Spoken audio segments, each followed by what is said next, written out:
Hey, good day, good day. Up early. It ain't bright, but it is early. And it is the 28th of June of 2021. I finally met and exceeded my goal of being up before 6 a.m. I actually made it 5:30 a.m. this day.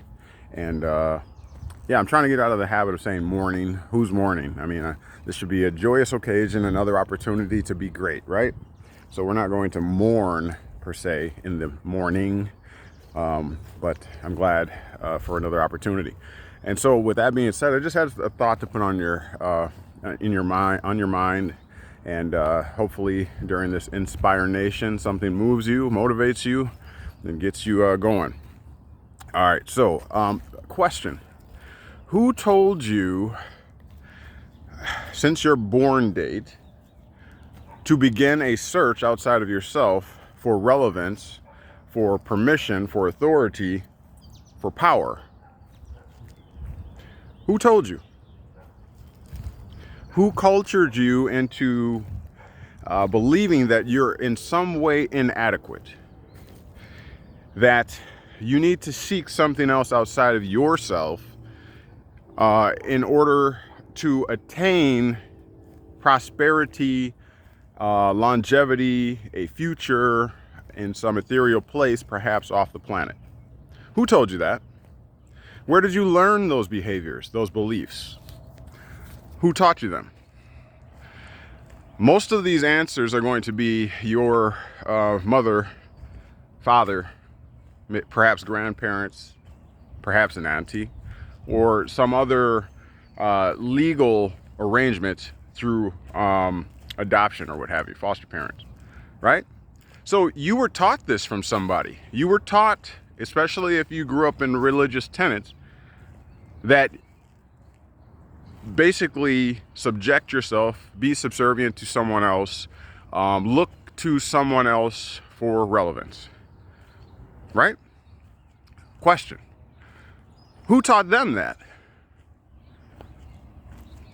I'll wait. Probably their parents, their mother, father, their auntie, uncle, their grandparents, right? Question: who taught them that? And we can go on and on until we get back to maybe, is it called Paris Island? Where people were coming over from their perspective lands, territories, or what have you, their countries, if you will. All right, you go back to there. Now, who taught the first person that got off that ship or that boat or came across those border lines? Because you have to believe that if German coming over to the West, over here, you probably didn't speak these languages or this language, right? You probably didn't know the Christian tenets, maybe, perhaps. I know there are missionaries, but let's talk generally here. For the most part, we can agree, I'm sure, because we are rational, right? Because we think objectively, we think critical, we do critical thought processes. We can likely deduce that most of what we now know was learned by those first members that came over, family, genealogies that came over here. And they were taught and indoctrinated with this Western mindset. Okay? Whether right or wrong. Some things are good, right? We learn some good things and, we learn some bad things, I'm sure. So I'm posing this question to you so that we can get those creative juices, those innovative minds going.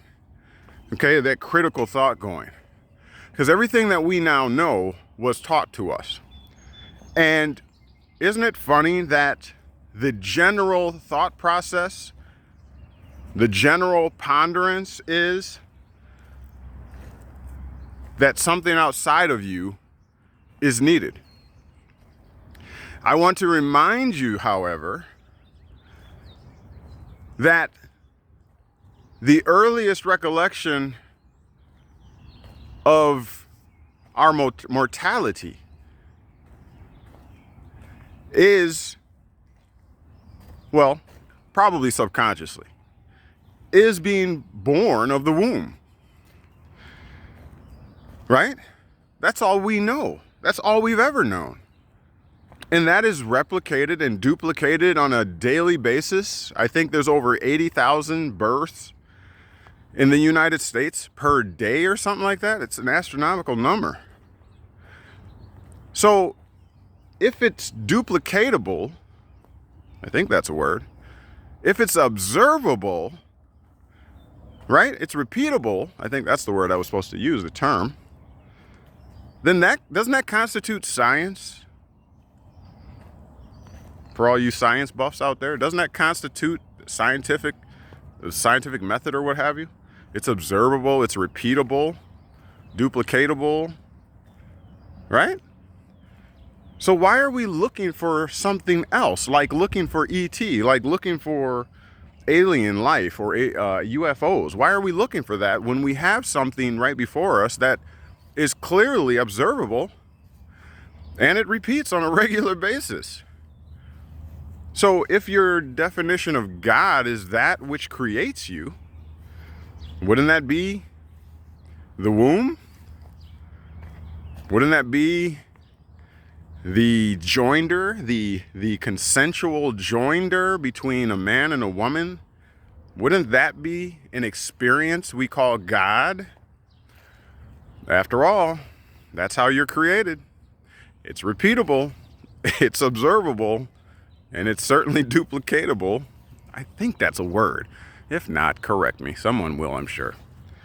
So I just wanted to put that on your thought processes today and inspire you that, like I said before, that's my belief, it takes you to create life. That would make you a God by definition.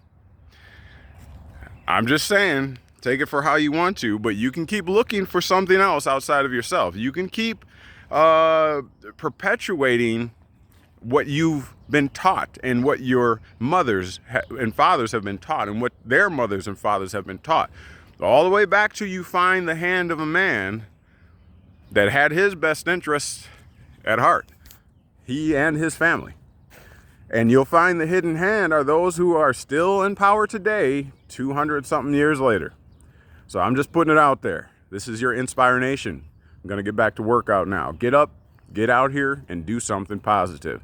All right? We had a great turnout last night for the ceremony, the Oath and Affirmation ceremony. Remember, you only have one more day, and then the ARC door closes to get that enrollment. Get it all complete, get it all finished. We should be starting on the distribution of IDs towards the end of next week, and your birth certificates and what have you, all right? All right, it's time to make a move. What do you think? What are your comments? Are you God? Doesn't it say in the scripture in the New Testament that even Yeshua said, have I not said that ye are gods? You better walk in your godhood and your goddesshood today, all right? It's time to make it happen. Stop perpetuating the ignorance. Love you all. American Nationals, signing out.